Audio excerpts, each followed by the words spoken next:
Good afternoon, Year 1, and welcome to your next RE lesson.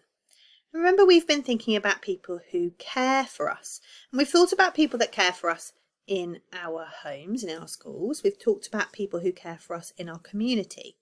And today we thought we would look at people who care for us across the world. They might not care for us, but they might care for lots of people around the world. And we're going to introduce you to a special organisation called the Red Cross, and we're going to find out a little bit more about it. So, have a little look at these pictures and see if you can see what is happening in these pictures. Have a little look for a minute. Okay, I'm wondering whether you've spotted here. It looks like there's been an earthquake or something. Something has happened that's broken the road. It might actually have been like a kind of what they call a sinkhole, something, or a landslide. Something has happened to break the road. Here we've got a flood that is happening. So there's been lots and lots of rain, which has made the ground flood, and it looks like these houses might be flooded as well. This is where the houses have been broken. Now that could have been like a tornado or a storm that has broken down the houses. Here we can see there's some fires in the background, so maybe some of this forest area is on fire. And here is where we can see a volcano. Now we're quite fortunate. We live in a country where we don't see a lot of these things happening at all. We might see some flooding. But these are things that happen around the world in different countries. And so I want you to think about who you think is going to need help in these situations.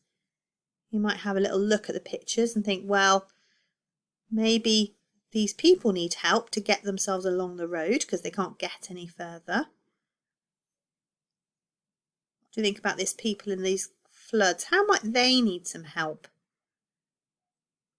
What about the people that did live in these houses, or the people that live really close to the fire? Maybe the people that live at the bottom of these places here. Who's going to need help, and what are they going to need help for? When you've come up with a few ideas, who do you think is going to help them?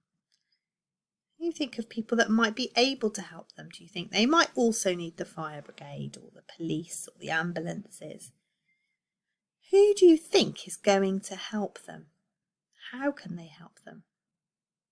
These are all quite big disasters that happen to people, and they're quite big and they can affect a lot of people. So you might want to think about who can go and help them, and most importantly, what they're going to need help with. I think they're obviously going to need help with finding somewhere to stay while their home is protected or their home needs to be sorted out. Maybe they might need some help with some food. Maybe they might need some help if they've got injured in any time. Have a little think about how you think they're going to need help. Now, there are lots of people that can help them. They will use ambulances, and they will use the fire brigade and the police, and there will be the army might come and help, and lots of local people might come and help and really be able to help them and care for them in these difficult situations. There are also lots of organisations that are designed just to do exactly that. And the Red Cross is one of them. And you can tell the Red Cross because they have a red cross on their symbol. And you can see in the picture there are people who are in the Red Cross who have a red cross on their back. And this organisation helps people all around the world, but particularly when there's been a really big disaster and then when there are lots of people that need help. Now, I wonder if you can think about which religion we've studied last term that has a cross as their symbol. I'm wondering whether you've shouted Christianity. I hope you have, because that's the religion. And the Red Cross was originally started by some Christians who wanted to go and help people in different countries. And so that's why a lot of them have the Red Cross. But you'll notice over here that one of them has a crescent symbol. And I wonder which religion you can think of that we'd studied last term has a crescent as its symbol. I hope that you've all shouted, Islam! And the reason why the Red Cross in this particular picture, this particular symbol has a crescent, is because it's the same organisation. So it's still the Red Cross, but because they are not Christians, because they are Muslims, they call themselves the Red Crescent Society, but they do exactly the same job. And they go and they help, because the Red Cross is all about caring and being kind, whatever religion you are. And whoever you are, they will come and help you. So that's why we've got some different symbols here. And you can see there's Red Cross organisation or Red Crescent organisations right across the world. And if you click on the links that are on the PowerPoint or on Teams, you can see some clips to find out more about what the Red Cross does. And this might be a good opportunity to stop this video and to look at those clips, because it'd be really interesting for you to find out the sort of things that the Red Cross do and how they help other people.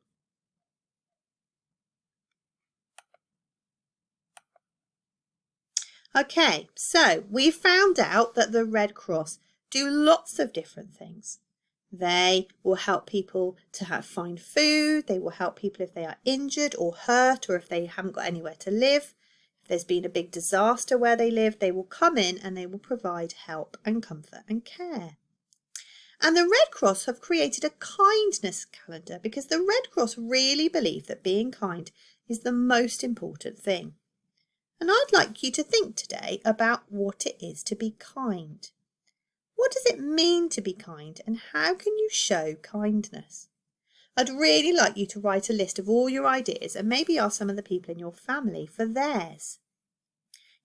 Some of my ideas how I might be kind might be to call somebody for a chat, to write them a letter, to go for a walk with somebody, to bake a cake or some biscuits and give them to somebody, or to do a job to help someone. It's quite hard to be kind to other people when we're not really seeing them at the moment in the middle of our lockdown. But you can still be kind to people, even if it's just calling somebody for a chat or baking some cookies and sticking them outside someone's door. So we want you to think about who you can be kind to. Your friends, your family, your neighbours. And how can you show them kindness? We'd really like you to take some time to be kind to someone today and to tell us about it. You can write down what you did, you can take a picture, you can ask your mums or dads to send it on Twitter. Whichever way you would like to show us how you've been kind to somebody, we'd like to know. And we can start to spread a little kindness right across our Highwood community, because kindness is a little bit like magic. It can make people really smile and really, really happy. Okay, have fun, Year 1, and we'll talk to you again soon.